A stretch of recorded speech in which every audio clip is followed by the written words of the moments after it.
Setiap kali Anda nulis tanggal, entah itu di kalender Anda atau pas lagi tanda tangan dokumen hukum, Anda itu sebenarnya secara nggak sadar lagi merujuk pada eksekusi seorang tukang kayu dari Timur Tengah. Iya, bener banget. Dan bayangin aja lebih dari 2 miliar orang saat ini tuh mendasarkan seluruh eksistensi dan harapan hidup mereka pada namanya. Ajaran-ajarannya ya tanpa kita sadari udah jadi fondasi buat kemajuan sistem hukum, hak asasi manusia, sampai lanskap moral peradaban modern kita. Tapi di saat yang sama, sejarah juga mencatat sisi lainnya kan? Nah, itu dia. Dia adalah tokoh yang paling banyak dikritik, paling brutal diserang, dan jati dirinya paling disalah mengerti sepanjang sejarah umat manusia. Dan ini bukan cuma pas dia lagi jalan di bumi, tapi perdebatan itu masih terus bergemuruh sampai detik ini. Kita tentu saja lagi ngomongin tentang Yesus Kristus. Dan ketegangan di seputar nama itu bukan cuma miliknya para teolog di Menara Gading ya. Anda bakal nemuin namanya diperdebatkan di jurnal psikiatri klinis, di Fakultas Sejarah Sekuler, bahkan di meja-meja warung kopi biasa. Bener. Semua orang kayaknya punya opini. Ya, karena alasan kenapa dia begitu kontroversial itu simple. Klaim-klaim di seputar dirinya itu memaksa setiap orang, entah Anda suka atau nggak suka, buat ngambil sikap. Anda ya nggak bisa bersikap netral terhadap seseorang yang membelah sejarah manusia jadi dua bagian. Masuk akal banget. Nah, misi penelusuran mendalam kita hari ini tuh dirancang khusus buat Anda yang pengen ngeliat melampaui perdebatan di permukaan aja. Kita bakal nyingkirin sebentar asumsi-asumsi yang mungkin udah Anda dengar dari kecil. Kita bakal membedah tumpukan sumber yang lumayan beragam kali ini. Betul, kita punya catatan sejarah sekuler kuno, terus ada kerangka teologis sistematis, sampai ke literatur psikiatri modern. Tujuannya adalah buat memahamin siapa Yesus ini sebenarnya. Terutama ngurai misteri terbesarnya ya. Iya, misteri bahwa ia punya dua natur, yakni Allah sepenuhnya dan manusia sepenuhnya. Terus, nah ini yang paling penting, bagaimana realitas teologis yang kedengarannya rumit ini sebenarnya punya kekuatan pragmatis buat ngubah hidup Anda secara personal. Menarik banget. Oke, mari kita bedah hal ini. Gimana kita bisa misahin mitos dari fakta historis sebelum kita jauh-jauh masuk ke ranah teologisnya? Gini. Sebelum kita bisa debat soal kerumitan gimana seseorang bisa jadi Allah sekaligus manusia, kita harus ngelewatin satu rintangan intelektual pertama dulu. Oke, apa tuh? Kita harus buktiin kalau orang ini nggak cuma diciptain sama sekelompok nelayan abad pertama yang lagi berhalusinasi gitu. Kalau dia cuma sebuah konstruksi religius atau sekedar mitos, ya debat soal naturnya itu sama konyolnya kayak kita debat soal anatominya naga, kan? Bener juga. Nggak ada gunanya debat anatomi kalau hewannya aja fiktif. Persis. Saya rasa banyak orang ngira satu-satunya bukti kalau Yesus itu beneran ada, ya cuma bisa ditemui di dalam Alkitab.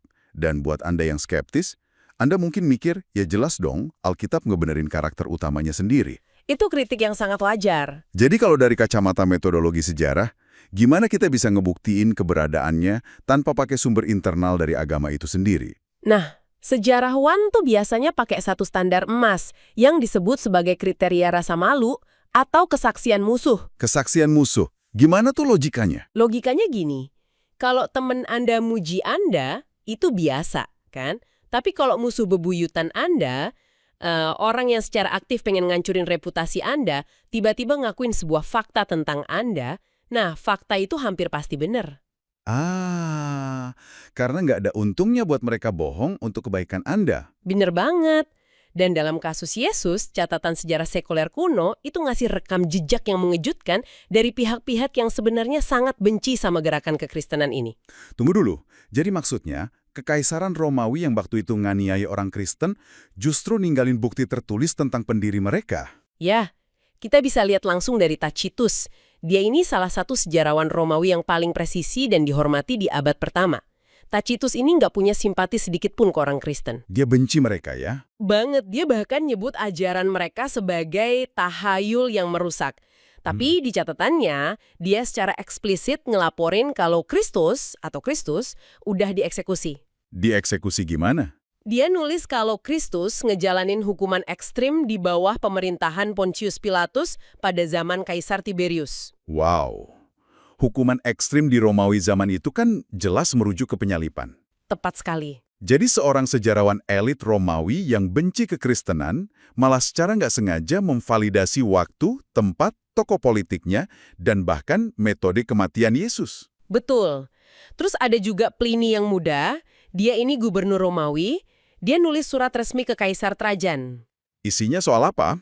Dia ngeluhin masalah administratif, kayak apa yang harus dia lakuin sama orang-orang Kristen yang makin banyak ini. Di laporannya, dia nyatet dengan nada bingung kalau kelompok ini ngumpul rutin sebelum fajar. Buat ngapain? Buat nyanyiin pujian bagi Kristus, dan ini kutipan langsungnya, seperti kepada seorang dewa. Oh, wow. Jadi ini ngebuktiin kalau dari awal banget, pengikutnya tuh nggak nganggap dia cuma nabi atau guru moral biasa ya, tapi emang sosok ilahi. Iya. Yang sangat memukau di sini adalah mereka ini musuh, tapi kesaksian mereka ngunci fakta-fakta historisnya. Ini tuh ibarat Anda lagi di ruang sidang pembunuhan, dan saksi kunci yang nggak sengaja ngebenerin alibi klien Anda adalah si jaksa penuntut itu sendiri. Analogi yang sangat pas. Mereka ngonfirmasi eksistensinya, metode matinya, dan fakta kalau ia disembah. Tapi gimana dengan sumber dari pihak Yahudi kuno yang jelas-jelas nolak dia sebagai Mesias? Nah, itu justru lebih menarik lagi. Flavius Josephus, seorang sejarawan Yahudi yang kerja buat Romawi, nyebut Yesus sebagai orang bijak yang ngelakuin perbuatan-perbuatan mengejutkan, terus disalibkan. Josephus juga nyatet itu. Ya, dan kalau kita gali lebih dalam, kita bisa lihat Talmud Babilonia, teks kerabian kuno ini kan sangat kritis banget terhadap Yesus. Pastinya. Tapi mereka nyatet kalau Yeshu atau Yesus digantung pada malam Paskah karena dituduh ngelakuin sihir dan dituduh menyesatkan Israel. Bentar, dituduh ngelakuin sihir, maksud saya, kalau Anda nggak suka sama orang, biasanya Anda bakal bilang dia penipu atau pembohong kan? Betul? Kalau nyebut dia ngelakuin sihir, itu kan pada dasarnya pengakuan dari musuhnya kalau dia benar-benar ngelakuin perbuatan supranatural di depan umum yang nggak bisa mereka sangkal. Nah, itu dia poinnya.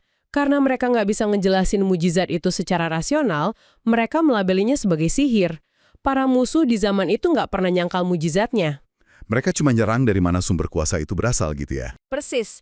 Dan dinamika yang sama terjadi pas ada polemik soal kubur yang kosong. Bukti sejarah terkuat kalau kubur Yesus beneran kosong di hari ketiga, itu bukan dari klaim para muridnya. Terus dari mana? Dari alibi para musuh, yang secara agresif ngomong kalau murid-muridnya nyuri mayatnya. Saya paham arahnya. Kalau mayatnya masih terbaring di sana dan membusuk, pihak Romawi atau elit agama Yahudi tinggal nyeret aja tubuh itu ke alun-alun Yerusalem, dipamerin dan gerakan Kristen bakal hancur hari itu juga. Benar. Fakta bahwa mereka harus repot-repot keluarin uang dan bikin narasi konspirasi soal penculian mayat, itu adalah pengakuan implisit. Pengakuan kalau mereka sendiri bingung kemana perginya tubuh itu kan? Iya. Jadi, sejarah secara objektif naruh kita di kesimpulan yang kokoh. Orang ini benar-benar jalan di bumi, ngelakuin hal di luar nalar, dieksekusi pakai salib, dan kuburnya ditemuin kosong. Oke, sekarang kita harus berhadapan sama misteri terbesarnya. Misteri yang bikin dia sangat kontroversial.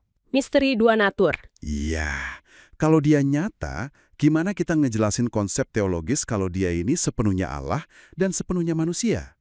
Ini yang sering bikin kepala saya pusing, jujur aja. Ya, konsep satu pribadi, dua natur ini emang berat buat dicerna. Secara logika manusia kan kedengarannya kayak kontradiksi ya. Gimana sesuatu yang tak terbatas bisa masuk ke dalam sesuatu yang terbatas? Gimana kita bisa memahamin anatomi identitasnya tanpa ngerasa lagi baca buku teks teologi yang ngebosenin? Pendekatan paling jernih buat ini tuh, kita harus misain secara tajam antara pertanyaan siapa dan pertanyaan apa. Siapa dan apa? Oke, jelasin sedikit. Dalam kehidupan normal Anda dan saya, setiap manusia itu punya satu siapa dan satu apa. Siapa itu adalah pusat identitas atau kepribadian Anda. Subjek inti yang bikin saya bisa ngomong aku. Benar. Sedangkan apa itu adalah natur atau kodrat biologis Anda, kemanusiaan Anda. Jadi apa saya ini ya spesies manusia yang terbatas, yang butuh makan, tidur, gitu ya? Persis. Nah, pada Kristus, rumusnya beda. Dia cuma punya satu siapa. Cuma satu siapa? Iya, dia bukan dua orang atau dua kepribadian yang dijijelin ke dalam satu tubuh. Pribadi ini adalah pribadi kedua dari Tritunggal. Dia selalu pakai kata ganti tunggal, aku, bukan kami. Oke, jadi subjeknya satu. Tapi satu siapa tunggal ini punya dua apa. Dia punya natur ilahi dengan segala ketidakterbatasannya dari kekekalan, dan dia juga punya natur manusia dengan segala kerentanannya. Nah, tunggu. Disinilah hal ini menjadi sangat menarik. Terutama pas kita ngebahas momen prainkarnasi. Sebelum dia lahir di Bethlehem, natur manusia ini belum ada kan? Betul sekali. Sebelum peristiwa inkarnasi, pribadi sang anak ini cuma beroperasi pakai satu natur aja, yaitu natur ilahi. Jadi kemanusiaannya itu ditambahkan belakangan. Iya, natur manusia itu ditambahkan pada natur ilahinya di titik waktu tertentu dalam sejarah, tepatnya pas ia dikandung di dalam rahim. Inkarnasi itu tindakan penambahan, bukan pengurangan. Ini yang sering banget disalahpahami, bahkan sama orang Kristen sendiri loh. Banyak yang mikir pas Tuhan turun jadi manusia, dia tuh kayak ngebuang keilahiannya atau matiin mode Tuhannya. Ya, seolah-olah dia berhenti jadi ilahi selama 33 tahun di bumi. Asumsi itu melanggar logika dasarnya sendiri. Anda kan nggak bisa ngebuang hakikat esensial Anda, terus tetap jadi diri Anda sendiri. Bener juga. Apa yang terjadi pas inkarnasi itu sering disebut pakai istilah kenosis atau pengosongan diri. Tapi pengosongan di sini bukan berarti dia ngosongin atribut ilahinya. Terus apa yang dikosongin? Dia secara sukarela menahan diri dari penggunaan hak-hak prerogatif ilahinya itu. Dia punya, tapi dia tahan. Oke, coba kita pakai analogi biar gampang. Bayangin ada seorang atlet basket profesional, katakanlah setara Michael Jordan pas masa jayanya.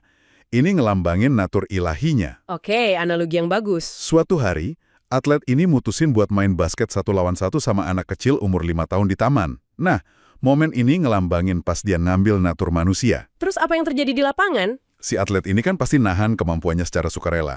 Dia nggak bakal lompat setinggi 3 meter, nggak lari ngebut, dan jelas nggak bakal ngelakuin slam dunk kenceng yang bisa bikin anak itu celaka kan. Pasti. Dia membatasi tekniknya. Ya, supaya permainannya bisa jalan dan hubungan sama anak itu terjadi. Tapi pertanyaannya, apakah dengan membatasi kemampuannya, dia berhenti jadi atlet profesional? Kan enggak, dia tetap atlet hebat, cuma milih buat beroperasi dalam batasan. Analogi itu nangkep esensinya dengan sangat pas. Atlet itu nggak kehilangan kemampuannya, dia cuma ngerelain haknya buat dipakai demi sebuah tujuan relasional. Nah, balik ke Yesus. Karena dia adalah satu pribadi tunggal, berarti tindakan apapun yang dilakuin sama salah satu naturnya, Itu dilakuin oleh pribadi yang utuh itu.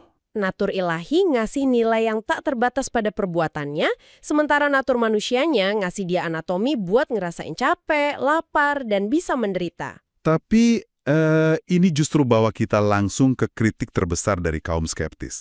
Kalau saya jadi pengacara pihak lawan, saya bakal nyerang doktrin ini pakai ayat-ayat Alkitab itu sendiri. Misalnya yang soal keterbatasan pengetahuan. Ya, kayak di Markus 13 ayat 32, Yesus terang-terangan bilang kalau dia nggak tahu kapan kiamat bakal datang, cuma Bapa yang tahu. Itu ayat klasik yang sering diperdebatkan. Terus, kita juga lihat dia kecapean fisik sampai ketidur pulas di kapal pas badai lagi ngamuk. Tapi beberapa detik kemudian, dia bangun dan nenangin badai cuma pakai satu kalimat perintah. Kontras yang sangat tajam kan? Banget. Jujur aja, kalau ada orang masuk ke klinik psikiatri hari ini, terus bilang, aku ini Tuhan pencipta alam semesta, tapi aku juga nggak tahu segalanya, dan aku butuh tidur siang, wah, dia bakal langsung didiagnosis punya delusi atau kepribadian ganda. Hal ini memunculkan pertanyaan penting. Bagaimana kita bisa ngejelasin fenomena dua kesadaran ini secara klinis dan teologis, tanpa bikin dia kedengeran kayak lagi ngebohongin dirinya sendiri? Iya, gimana tuh? Ini bawa kita ke titik perpotongan antara teologi, filsafat pikiran, dan psikologi klinis. Mari kita lihat dari kacamata filsafat pikiran dulu. Ada seorang filsuf namanya Richard Swinburne. Oke. Dia perkenalin konsep yang relevan banget di sini, namanya divided mind, atau pikiran yang terbagi. Pikiran yang terbagi. Konsepnya gimana? Swinburne ngasih argumen logis kalau sebuah entitas tunggal itu bisa secara sadar dan sengaja menahan aksesnya sendiri terhadap sekumpulan pengetahuan tertentu. Padahal, dia sebenarnya punya kapasitas pengetahuan itu. Saya coba cari padanan modernnya buat pikiran yang terbagi ini. Mungkin ini kayak seorang CEO dari perusahaan teknologi raksasa yang punya akses root atau admin tingkat dewa ke seluruh server platformnya. Akses total ya? Ya, dia bisa lihat semua data, ngubah algoritma sedetik, juga bisa. Tapi suatu hari, buat bener-bener ngerasain kenapa pelanggannya pada ngeluh, si CEO ini sengaja bikin akun guest user, akun pengguna biasa. Oh, oke, saya paham maksudnya. Dia pakai aplikasi itu murni pakai batasan yang dialami pengguna normal. Dia ngerasain frustrasinya pas loading lama atau fiturnya macet. Selama dia di mode guest user ini, dia beneran ngalamin keterbatasan itu. Padahal dia bisa buka akses root-nya kapan aja. Betul. Dia punya kemampuan panggil akses adminnya, tapi dia milih buat nggak bukanya. Tepat. Dua mode akses dalam analogi Anda itu sangat mewakili apa yang Yesus lakuin. Dia punya dua lumbung kesadaran Kesadaran ilahi yang maha tahu. dan kesadaran manusiawi yang terbatas. Iya. Dan kesadaran manusiawinya itu beneran butuh belajar. Dan kunci pentingnya di sini, penggunaan kedua kesadaran ini tuh nggak diatur secara acak. Terus diatur sama apa? Sepenuhnya dikendalikan sama misinya. Ini adalah pembatasan yang orientasinya murni untuk tujuan misi. Misinya, gimana secara presisi misi ini ngedikte akses kesadarannya? Pas misinya itu nuntut identifikasi total dan empati absolut sama kita, umat manusia, dia secara aktif nutup akses ke kemahatauan ilahinya. Jadi, dia biarin dirinya beroperasi di dalam batasan sistem saras manusia biasa. Betul, makanya dia ngerasain capek yang nyata, dia harus bertumbuh, nambah pinter secara pelan-pelan, dia benar-benar nggak akses info soal masa depan, supaya ia bisa otentik bergantung sama Allah, persis kayak kita. Tapi ada kalanya dia tahu masa lalu orang kan? Kayak wanita Samaria itu. Nah, pas misinya butuh validasi bahwa dia itu sang Mesias yang dijanjikan, dia seketika manggil informasi dari kesadaran ilahinya. Makanya dia tahu detail kelam masa lalu wanita Samaria yang bahkan belum pernah dia temuin. Oh, jadi ini bukan soal dia kehilangan kuasanya. Tapi kontrol eksekutif yang sempurna atas kapan kuasa itu dipakai atau ditahan. Sangat presisi. Terus gimana literatur psikiatri ngebedain hal ini dari gangguan kepribadian ganda? Atau MPD, Dissociative Identity Disorder. Karena kan banyak kritikus yang nuduh identitasnya terfragmentasi. Kalau kita ngecek definisi klinis dari MPD, kondisinya itu sama sekali beda. Di pasien MPD, fragmentasi atau pecahnya identitas itu terjadi sebagai mekanisme pertahanan diri gara-gara trauma berat. Trauma yang nggak bisa otak mereka proses ya? Ya, dan identitas-identitas yang muncul ini biasanya nggak saling sadar satu sama lain. Atau parahnya, kehendak mereka saling bertabrakan. Saling nabrak gimana maksudnya? Satu kepribadian mungkin pengen ngelukain diri sendiri, sementara kepribadian yang lain pengen banget bertahan hidup. Hasil akhirnya adalah kekacauan internal yang bikin pasien disfungsi. Ngeri ya? Nah, kalau di Kristus, Psikiatri klinis justru bakal ngelihat pola yang 180 derajat kebalikannya dari patologi MPD. Di dalam Yesus, kita ngelihat kontrol eksekutif yang absolut. harmoni internalnya nggak ada cacatnya. Nggak ada. Kehendak manusiawinya dan kehendak ilahinya nggak pernah sekalipun bertabrakan. Keduanya itu selaras total, ngarah ke satu lintasan tunggal, yaitu misi penyelamatan. Jadi dia dengan sadar menavigasi realitas yang nggak terbatas sama yang terbatas ini secara mulus. Tanpa pernah kehilangan integritas mentalnya. Ini jelas bukan gangguan psikologis. Ini justru bentuk empati radikal tertinggi yang digerakkan oleh kasih. Ngebahas soal empatinya ini, itu bawa kita ke titik yang paling dramatis sekaligus bikin bingung dalam penelusuran kita. Kematiannya. Iya, momen penyaliban. Yang lagi dengerin, coba deh bayangin momen eksekusi ini sebentar. Yesus itu ngegantung di kayu salib. Tubuhnya terkoyak, paru-parunya berjuang keras cuma buat narik satu tarikan napas. Sangat brutal. Ini tuh titik singularitas di mana sang pencipta yang kekal dan realitas kematian yang sangat fana bertabrakan dengan keras. Pertanyaannya secara mekanis dan teologis, gimana mungkin Allah bisa mati? Konsep Allah mati ini sering banget disalahpahami karena kita sering salah mendefinisikan apa itu kematian. Oke, jadi kematian menurut teologi itu apa? Natur ilahi itu kan nggak bisa mati. Dia sifatnya kekal, nggak berawal, dan nggak berakhir. Kematian fisik, secara definisi, itu bukanlah hilangnya eksistensi, tapi pemisahan. Pemisahan antara apa? Pada manusia, kematian itu adalah pemisahan paksa antara jiwa manusia dari tubuh biologisnya. Dan itulah secara spesifik yang dialami oleh natur manusia Yesus di kayu salib. Jiwa manusianya kepisah dari tubuh fisiknya yang udah hancur itu ya? Betul sekali. Ini bagian yang menantang akal budi. Kalau jiwa manusianya terpisah dari tubuhnya, terus natur ilahinya pergi kemana? Apa keilahian itu kayak ngelepasin diri terus ninggalin dia tepat sebelum rasa sakit mematikan itu nyabut nyawanya? Sama sekali enggak. Dan teologi klasik itu sangat bersikeras nahan poin ini. Persatuan dari dua natur yang disebut persatuan hipostatis itu nggak pernah terputus. Bahkan oleh maut sekalipun. Walaupun dia mati. Ya, Kematian emang nyerain jiwa Yesus dari tubuhnya, tapi kematian nggak bisa nyerain keilahiannya dari kemanusiaannya. Selama 3 hari di dalam kubur, itu natur ilahinya secara misterius tetap bersatu secara utuh sama tubuhnya yang mati, dingin, dan kaku itu. Oh wow, dan jiwanya? Di saat yang sama, natur ilahi itu juga tetap bersatu sama jiwa manusianya yang melangkah masuk ke alam maut. Tunggu, kenapa detail ini seabsolut itu pentingnya? Maksud saya, apa dampaknya kalau kita katakanlah berasumsi keilahiannya cabut aja sebelum dia mati? Dampaknya sangat fatal buat kekristenan. Kalau pribadi ilahi itu misahin diri pas momen penyaliban, berarti yang ngegantung dan kehabisan napas di salib itu ya cuma manusia biasa. Dan pengorbanan manusia biasa nggak cukup. Jelas nggak? Darah seorang manusia berhati suci sekalipun, secara ontologis, nggak punya nilai yang cukup besar apalagi kapasitas tak terbatas buat nyerap dan nebus dosa miliaran umat manusia di sepanjang sejarah. Kayak paham. Justru karena pribadi ilahi itulah yang terus melekat kuat dan ikut ngalamin kematian manusiawi itu, maka pengorbanan di salib punya kuasa penebusan kosmik. Nilainya jadi tak terhingga. Wah, penjelasan ini benar-benar ngubah paradigma ya. Berarti kematiannya ini bukan sebuah kegagalan di mana ia ditaklukkan sama sistem Romawi. Bukan sama sekali. Ini tuh lebih kelihatan kayak taktik infiltrasi tingkat tinggi. Kayak sang pencipta sengaja nyusup masuk ke dalam wilayah musuh terbesar umat manusia. Wilayah maut itu sendiri? Betul, pakai pakaian anatomi manusiawi.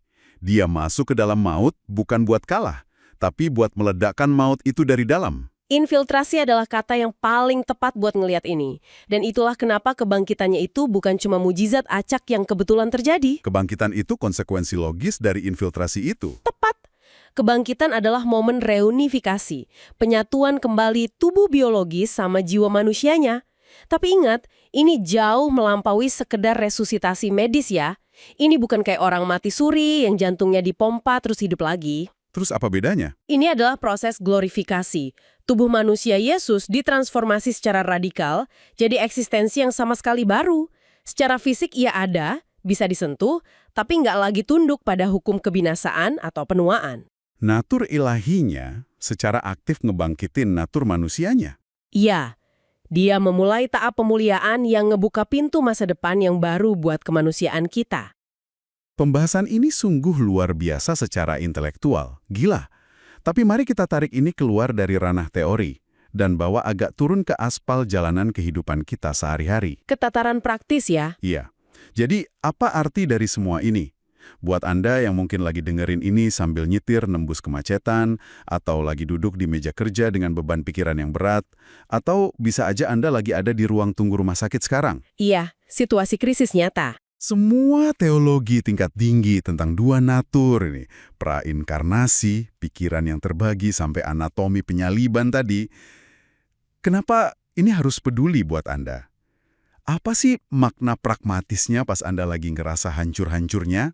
Jika kita menghubungkan ini dengan gambaran yang lebih besar, terutama pakai lensa pendampingan trauma dan psikologi klinis, doktrin ini tuh berubah banget. Berubah gimana? Dari sekedar dogma kuno yang abstrak, jadi semacam oase terapeutik yang luar biasa kuat. Dalam praktek psikologi, ada konsep mendasar banget yang namanya mirroring. Mirroring, kayak bercermin gitu. Mirip, ini tuh proses di mana seorang terapis secara otentik memvalidasi emosi pasiennya. Terapis nunjukin kalau ketakutan dan rasa sakit si pasien ini dilihat, didengar, dan dipahami secara dalam banget. Karena kalau nggak divalidasi, lukanya makin parah. Benar, tanpa mirroring, trauma itu bakal membusuk dalam isolasi batin. Jadi, maksud Anda, konsep inkarnasi ini, di mana Tuhan ngambil natur manusia yang sangat rapuh ini, adalah bentuk kosmik dari mirroring itu. Ya, persis. Seringkali kan, pas seseorang dihantam sama trauma eksistensial yang brutal, pertanyaan pertama yang jerit dari jiwa mereka itu apa coba? Di mana Tuhan waktu saya hancur? Ya, apakah dia cuma duduk nyaman di luar angkasa sana, kebal sama penderitaan, dan cuma nuntut saya buat sabar? Tepat. Dan jawabannya itu bukan sekedar nyuruh orang beriman buta. Jawabannya berakar kuat pada fakta sejarah dan teologis kalau Tuhan kita tuh turun nyemplung langsung ke dalam lumpur penderitaan itu. Dia mengenakan anatomi manusia, lengkap dengan sistem saraf yang bisa ngerasain nyeri secara akut. Betul. Dia ngerasain secara langsung tekstur penolakan sosial, rasa sakit dari pengkhianatan sahabat terdekatnya sendiri, sampai ke kesepian absolut pas menghadapi maut. Wah, ini bikin saya merinding. Ini berarti pas Anda lagi nangis di tengah malam karena dikhianati, atau pas tubuh Anda lagi digrogoti penyakit, Anda tuh nggak lagi berdoa ke entitas kosmik yang dingin, yang cuma bisa ngasih simpati dari kejauhan doang. Sama sekali nggak. Anda lagi berbicara ke Tuhan yang berempati secara seluler.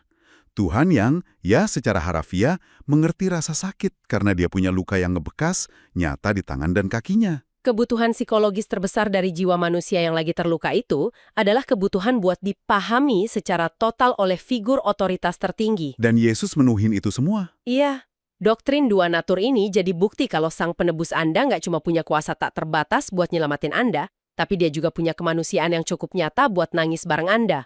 Dia nyatuin kemahakuasaan sama kerentanan secara sempurna. Luar biasa. Mari kita rangkum perjalanan yang sangat padat ini. Kita udah beralih dari membedah catatan sejarah di luar Alkitab yang keras, ngelihat gimana para sejarawan Romawi dan musuh-musuhnya justru jadi saksi tak sengaja atas eksistensinya. Bukti yang nggak bisa dibantah. Terus kita udah menyelami kedalaman filosofis soal persatuan hipostatis. Satu pribadi dengan satu aku tunggal, yang ngelola natur ilahi dan manusiawi tanpa pernah kehilangan kendali. Harmoni mental yang sempurna. Betul. Kita lihat gimana dia make konsep pikiran yang terbagi secara elegan, nahan kemahaatahuannya demi misi solidaritas sama penderitaan kita.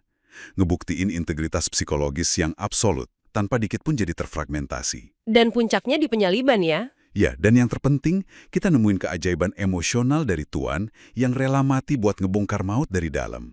Dan bangkit, ngebawa tubuh manusia kita ke dalam kekekalan. Sebuah infiltrasi yang berhasil. Nah, sebelum kita nutup sesi penelusuran mendalam kita kali ini, saya pengen ninggalin Anda dengan satu pemikiran provokatif buat direnungin secara pribadi. Silakan. Sepanjang diskusi ini, kita ngelihat gimana Yesus Kristus mampu menavigasi dua realitas yang secara logika manusia tuh seolah mustahil buat disatuin. Dia itu pribadi yang tak terbatas, tapi milih hidup di dalam keterbatasan yang menyesakkan. Dia sang pencipta, tapi bersedia jadi bagian dari ciptaan. Ya, dan yang bikin takjub, dia ngelola paradoks ekstrim ini pakai integritas mental yang sempurna. Gak pernah pecah, gak pernah kehilangan arah. Coba deh, bandingin sama zaman modern kita yang serba cepet ini. Anda dan saya tuh sering banget ngerasa terbelah secara psikologis. Kehidupan terasa terkotak-kotak ya. Bener banget. Kita ngerasa kehidupan spiritual kita di akhir pekan, terus realitas fisik, tekanan profesional, ambisi karir kita di hari kerja, itu saling bertentangan. Keduanya seolah narik kita ke arah yang berlawanan dan ujung-ujungnya bikin kita ngerasa pecah, kelelahan, dan terfragmentasi. Itu realitas banyak orang zaman sekarang. Tapi, kalau pribadi paling kontroversial dalam sejarah manusia ini berhasil ngebuktiin kalau realitas ilahi dan realitas fisik yang berdebu ini bisa diintegrasikan secara sempurna demi sebuah misi kasih yang lebih besar, mungkinkah kunci buat nyembuhin keterpecahan dan kecemasan dalam hidup Anda sendiri sebenarnya ada di depan mata? Pertanyaan yang sangat dalam. Mungkinkah kedamaian yang selama ini Anda cari baru akan datang pas Anda berhenti misah-misahin kedua dunia tersebut, membiarkan realitas spiritual Anda ngeresap utuh ke dalam realitas fisik Anda, persis kayak apa yang udah dia lakuin? Makasih udah nemenin sesi bedah materi kita hari ini. Teruslah membaca, teruslah berpikir kritis, dan jangan pernah menghindar dari misteri-misteri sejarah yang nggak cuma mendefinisikan peradaban kita, tapi juga berpotensi ngutuhin kembali kepingan-kepingan hidup Anda sendiri.